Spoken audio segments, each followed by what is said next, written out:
Yo, yo, yo, it's the Gamer Not a Gangsta Grayson, and I'm back with another GNAG Explains, but this one is vastly different.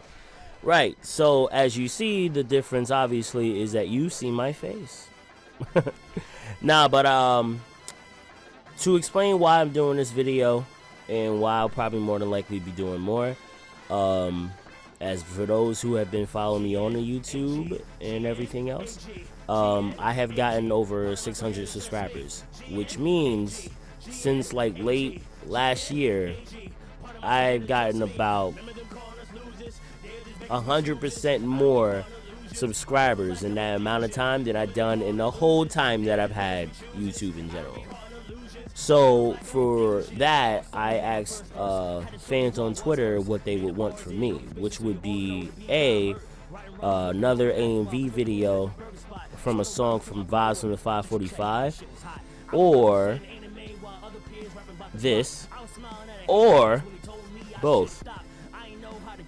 And everyone chose both. So, not everybody. Some people chose one and two, but some people, more people voted on both. So I'm gonna make sure that I give them both. All right. So, with this video, obviously by the title, as you see, it will be called GNAG Explains. Now, or GNAG Explains Nerdcore. Pardon me. So, no pun intended. So, for those who are only known and familiar with me as Grayson, which is probably a whole half of y'all, if not all of you, I would like to talk about my introductions and what got me into nerdcore, the different I would say the different worlds or different splinters of nerdcore, and I'll be pretty much explaining my whole thoughts on all of them. So let's get this started. Okay, so I have been rapping for about 7 years. Within that 7 years, I started out as Maverick the Ronin, which a lot of you might know me as, but some don't. So there you go. My first original name as an artist was Maverick the Ronin. So if you look up Maverick the Ronin, you more than likely will find older music that I have been featured on with other people, conventions that I performed in, shows that I performed in under that name because the flyers have that name, etc., etc. Now, I can, if I do my math right, I think about 4 years into being Maverick the Ronin, I basically went through like me saying traumatic seems a little bit much, but I guess it was at the time for me. I was going through a really bad breakup, and it made me change as a man. It made me change as content-wise of what I wanted to rap about as well, and be more introverted about what I was feeling and what I was going through outside of my anger.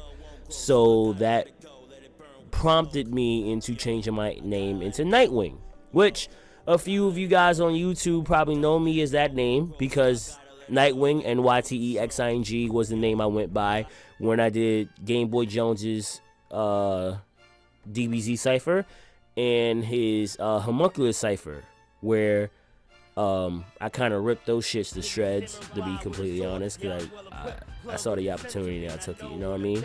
Shout out to Game Boy Jones. So about, I could say 2 years after that, I had a really good run as Nightwing. I'm not gonna hold you, but I've noticed the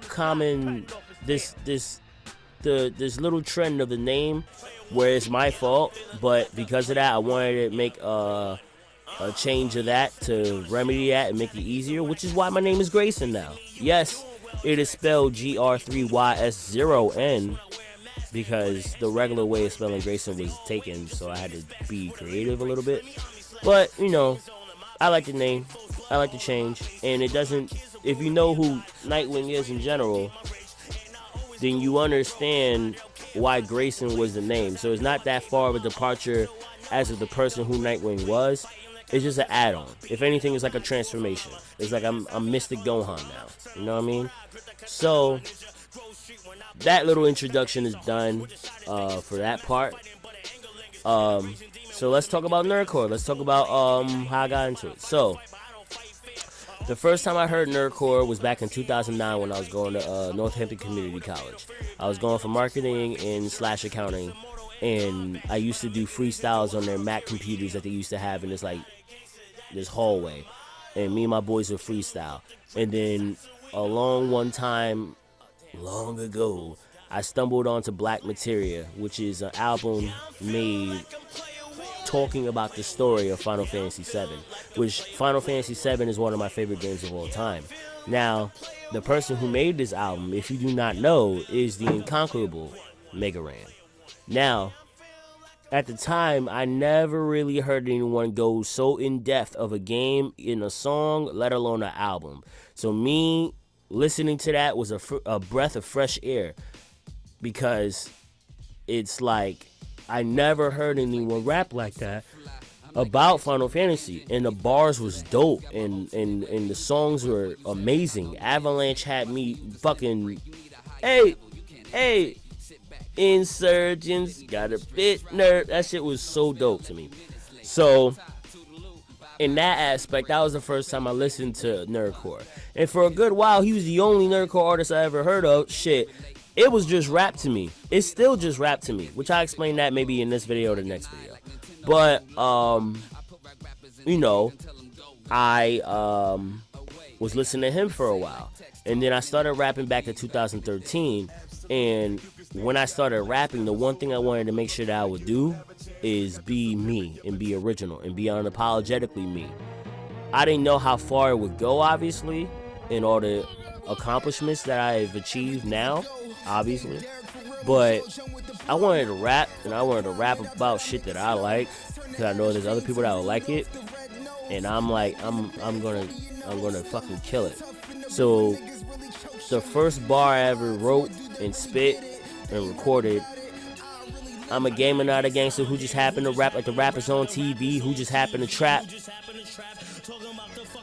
Most talk about the struggle, they don't know about that. Half the stories might be true, but the rest is crap. And it's like, from there, it was a rap. And obviously, if for those who know what GNAG is, Gamer Not a Gangster, that's my brand. That's where Gamer Not a Gangster came from that first bar. It's from a song called Doing My Thing, which is on No Masters 1, which is only available on my Bandcamp, grayson.bandcamp.com. If you want to listen to it at your own will. That song preferably is good. The whole album at that time, it could be a lot better, but it was my first project. But let's get across from that. So, or I digress. So I started rapping, and I was making music, dropping songs, and basically getting the ear of people that went to high school with me, went to college with me, lived around the neighborhood, because they were surprised that a guy like me was even rapping. I don't look like a rapper to most people. That's why I still hear that shit every day. And eventually, my best friend Jeremy, shout out to you, Jeremy, if you're seeing this, love you, man, miss you. We were roommates, and while I was recording or doing music, he told me, yo, man, your rap style is like this guy named Richie Branson. And I'm like, who? Because, at the time, only nerdcore person I really listened to like that was Mega Ran. And Black Materia and Forever Famicom were the only projects I was like really bumping like that, because that was what was available to me tangibly by CD. You know what I mean? So he showed me the song, the JoJo song he made, Stand Up. And at the time, me and my boy Jeremy was looking at the anime JoJo's Bizarre Adventure.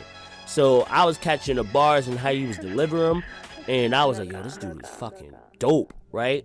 Now, this is like my second year into nerdcore, or second year into the community.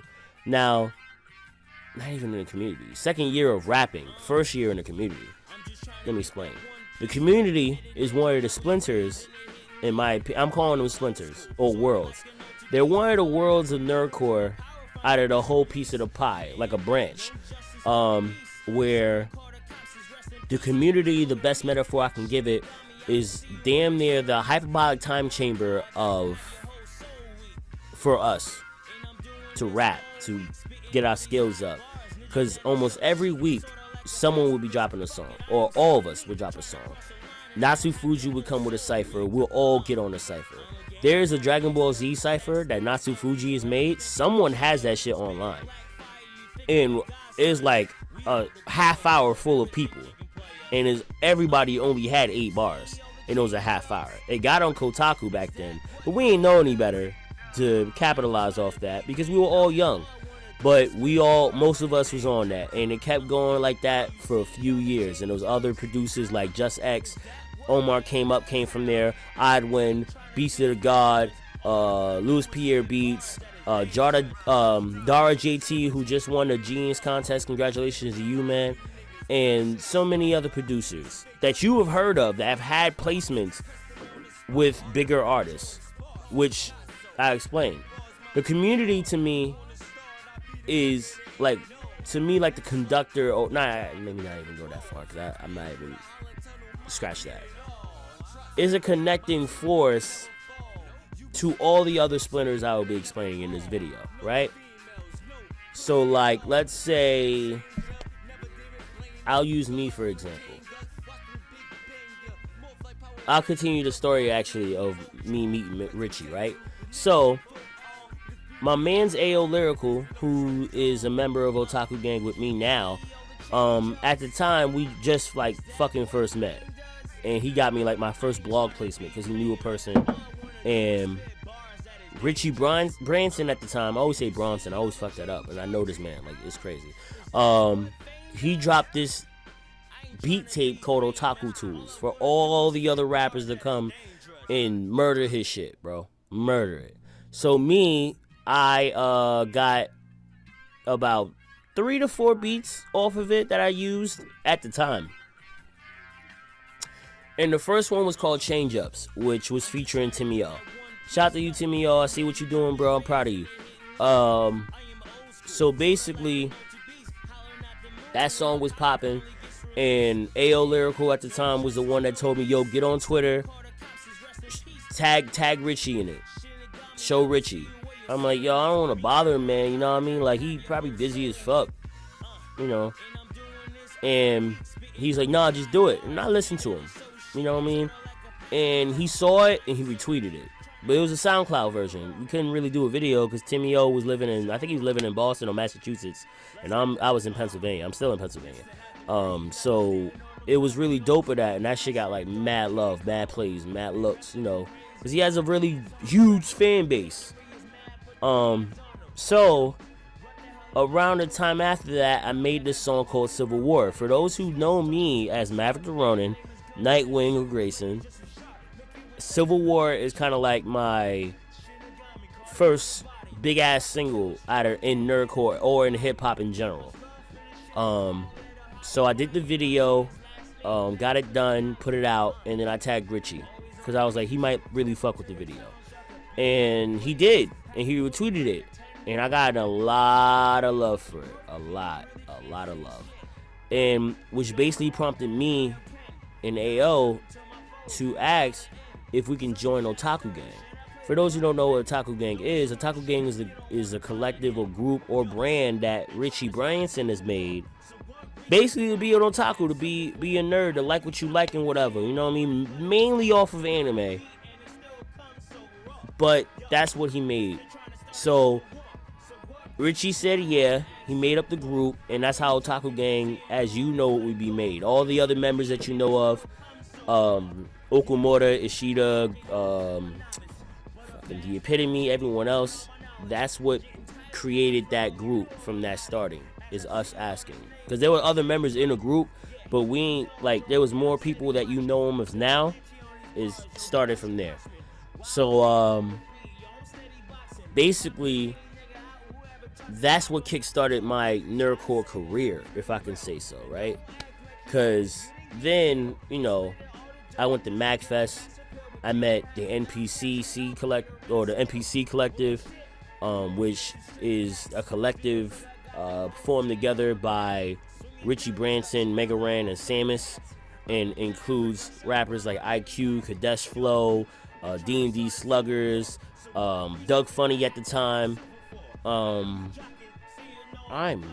Creative Mind Frames, or One Up as some of you might know him, and a bunch of other people. And that collective was like the first collective, at least from my information or what I know from this other splinter that I'm about to explain. NPCC Collective was the first collective of people of color in nerdcore. Now, this nerdcore that I'm speaking of is not the community. The community, like I said, is a hyperbolic time chamber of rapping. So basically, we used our references, made songs, etc. But you know, we traversed into doing music like regular hip hop. The new splinter I'm talking about right now that Mega Ran, MC Lars, MC Chris is connected to, even though most people hate him. I don't know, whatever. IQ, Kadesh, all of them are from, I would say, is the original nerdcore splinter, or because that's where MC Frontalot, you know, that's where all of them prescribe to, where they do shows, they tour, they go to conventions, they get the connections, you know, they meet people to get certain songs done and on certain things, which in that splinter, that has helped my career greatly as well. If anything, all the splinters have helped my career greatly as well, which I'll be explaining. So in that splinter, there's this convention in Maryland that starts out basically every first or second weekend of the year called MagFest. It's at the Pearl Harbor in Maryland and at the Gaylord Convention Center, and it is amazing. Fucking amazing. And the first time I went, basically Richie invited me to go, and at the same time I met IQ and he was putting on a show, and he says, "Who's going?" I was like, "Me." And he's like, "Yo, you want to perform?" I'm like, "Yeah." And I went and performed. So that same time of me going there the first time was the first time Richie came back into performing in a very long time, because for those who know, he had cancer and he beat it. He beat cancer. So that was the first time anyone seen him perform in the longest time, because, you know, it was in his throat, or I don't want to say thyroid, because if I say it, I don't know. It's in his throat, where he had to get surgery there. And God bless that he fucking made it. But like, that was the first time. And that first time, that's where I met face to face with Wreck the System. I met members of SPF, Loser X, and Phil Royal, who Loser X goes by Lord Zay. What's up, Lord Zay? And basically from there, started a whole saga of me performing at conventions and doing songs with people in this original nerdcore splinter, where the old guard, as I call them, is like MC Lars, MC Frontalot, Schaefer the Dark Lord, Mega Ran. Those people I just named are like the Mount Rushmore of the original nerdcore splinter or world. Then they became newer acts that were coming in, like Lex the Lexicon Artist, Maverick the Ronin or Nightwing in the beginning, SPF or Symphonic Phoenix Force, Wreck the System, Okamura. You know, it was Mark Cooper. It was us that was starting to come up into the game, that was fairly new into this, and we was doing our thing. NPCC at the time, everyone kind of already knew who everyone was at the time, and they were kind of killing it everywhere they went. I was kind of rolling with them because they were the homies. We all hung out, you know what I mean? And Kadesh Flow, IQ, and Creative Mind Frames eventually joined Otaku Gang as like an older brother figures to help us out with certain things like music, how to promote, what to do with our brand, etc. And that's where that splinter is. So far I explained the community splinter, which is the small splinters like this, and then the original nerdcore splinter, where the coin nerdcore came from. Now, of course, I'll do another video about these different splinters in detail more. because there's a lot of in-depth shit within each splinter. So after basically all this time, because I'm still in the original Nerdcore Splinter of that, which I'm in all the splinters of Nerdcore, to be completely fair with you. I didn't really leave anything. I basically realized that there are other splinters, about 2 more if I am correct, right? So for those who know who Richie Branson is, or Kadesh Flow is, I would say their beginnings of their names being up there would be off of YouTube.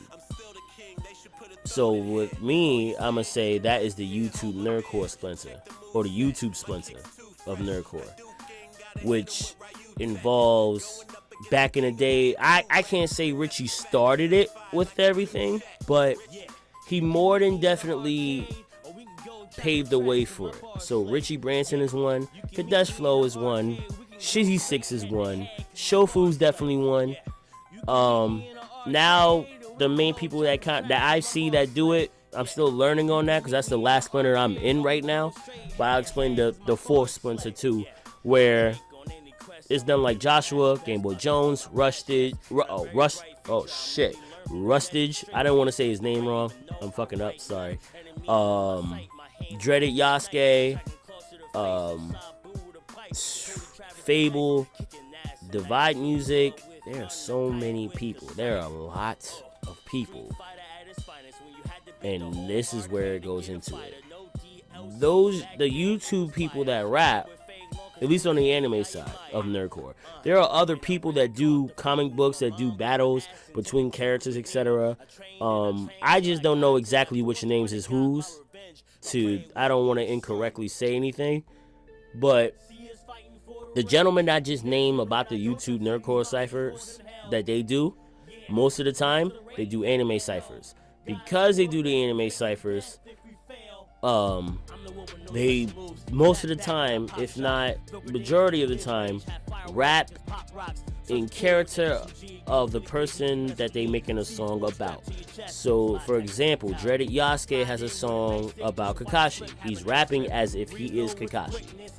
He's using metaphors and etc. to do whatever it is that he's doing, but in all aspects of it, he's basically in character, like you're acting, like meta acting. So that's basically what most of them were doing. That's basically what I'm doing now, because I've always kind of been doing it. A lot of people from the community and the original Nerdcore scene has also been doing it. They just haven't predominantly put it on YouTube, because like I said, the splinters. At the end of this video, I will explain the splinters. Hopefully I'll get this done before at least a half hour. I don't want to make it any longer than that. But these men, just like Richie, just like Kadesh, have amassed a very big following simply off of YouTube alone, where the DBZ cipher I was a part of with Game Boy Jones at the time when I was Nightwing has already been 1 million views damn near a month after it actually dropped. So I can imagine what it is now. So these men have amassed a following of otakus, weeaboos, nerds, etc., people that like rap, to listen to these songs that they make about the characters that we all love and enjoy. They make some very creative songs. If you have not checked them out, you should, if you like anime or anything else, because sometimes they do delve into the games, and sometimes they do delve into like maybe Netflix shows, etc. So the last splinter I'll explain, which is basically easy to explain, I will call this the Otaku Splinter. The Otaku Splinter is basically, the splinter is almost like the community, if not the same as the community in a lot of ways, where majority of them rap about anime stuff, just like the YouTube scene. but they predominantly are closer to rapping in the style of what popular rap is or what hip-hop is. Even though nerdcore is hip-hop, and I'll explain that in another video, but basically these guys, they kind of just use anime references predominantly to explain the bars of what they're talking about of their lives. So it could be a song about love, it could be a song about fucking, it could be a song about everything, and they're using anime references just like I have. Because again, like I was explaining, I've been through all 4 of these splinters. So the reason I wanted to talk about it in detail and explain my introduction, etc., is because, for one, nerdcore is hip-hop. A lot of people kind of don't want to put those two together. If someone is rapping about something that they like, about themselves, or metaphorically putting it together, it's hip-hop. It's expression. When you try to separate that, you basically are being detrimental to hip-hop, and that's not cool, because that's not what the forefathers wanted for anybody that does hip-hop. The other thing is that, like I call these the splinters, or different pieces of nerdcore, they all revolve around each other. Because just like I traversed through it, starting from the community, AO got me to meet Richie. Richie got me into the original nerdcore scene, which in turn I worked with Mega Ran, who I've been a super big fucking fan of since I was like 19. Which in turn got me into meeting None Like Joshua at a show before.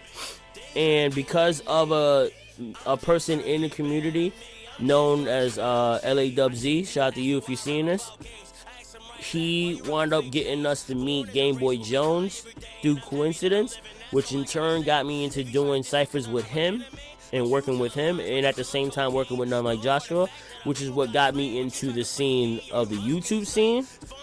Richie Branson looking out for new prospects of what's pushing the culture of otaku, hip-hop, and etc., and making it bigger than what it is and bigger than whatever he ever had it. Made me meet Otaku God and Otaku Underworld or Rumble World or different, a lot of other people, Slick, which in turn, that's how I traversed through all 4 of these splinters. Meanwhile, during this whole time, there has been numerous songs, which you can look up in my Bandcamp, grayson.bandcamp.com. You spell Grayson, GR3YS0N. And basically, from there are songs where I rap in character of being Iron Fist, Nightwing, and then there are songs where I'm metaphorically rapping using a character or using an anime to explain what's going on in my life. Songs like Civil War, songs like Shoma, Player One, so in my full opinion, it's all one and the same. It's just splintered off for whatever reason it may be. It's starting to come together more often because a lot of people are starting to work together from different parts of it, because the community part basically blended into everything else. So now it's really only 3, but that's where my humble beginnings go, and it still existed, so it's something to talk about. I'll have a video about it probably later if I feel like it, to be honest. But that is my video about nerdcore. If anyone has any questions, please put it in the comments. Please like and subscribe. Make sure that you click the bell icon so you don't miss out on any new content that I am coming with. The 29th, I will be dropping my Vegeta rap, Prince of All Saiyans. And the week after that, I will have more content for you coming right away. It's the Gaming Out of Gangsta Grayson. I love you all. Thank you for supporting me. I appreciate it. And I'm going to keep on moving. I'm going to keep on going. I'm going to keep on killing every fucking thing that I see. And that's it. And I'm going to make sure that I make every single one of you that decided to become a fan of me proud. It's the Gaming Out of Gangsta Grayson. And I'm out.